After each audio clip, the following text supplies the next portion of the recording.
કારણ અમારી મુસ્લિમ સમાજ દ્વારકાનું ઈ જ છે કે ગૌ હત્યા બંધ થવી જોઈએ, આવા નરાધમોને સજા થવી જોઈએ। બહારથી આવી અને દ્વારકામાં સદીઓથી મુસ્લિમ સમાજના લોકો વસે છે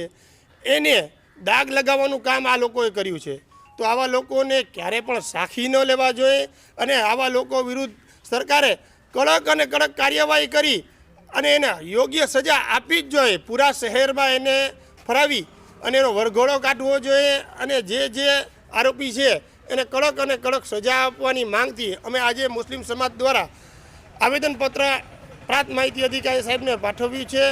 અને ભવિષ્યમાં આવું કોઈ કામ ન કરે, બરાબર, એના માટે જો અમને ખબર પડી કે કોઈ આવું કાર્ય કર્યું તો આખા સમાજ વતી અમે જો કોઈ અધિકારી પોલીસ સ્ટેશન છે કે પ્રાંત છે કે મામલાદાર છે અમે એને જાણ કરશું કે આવા નરાધમો આ દ્વારકાના પવિત્ર ભૂમિ ઉપર આવી અને આવા કાર્ય કરે છે અને અહીંયાથી તડીપાર કરવા જોઈએ, બરાબર, અને આવા કાર્ય કરનારા કડક ને કડક સજા થવી જ જોઈએ।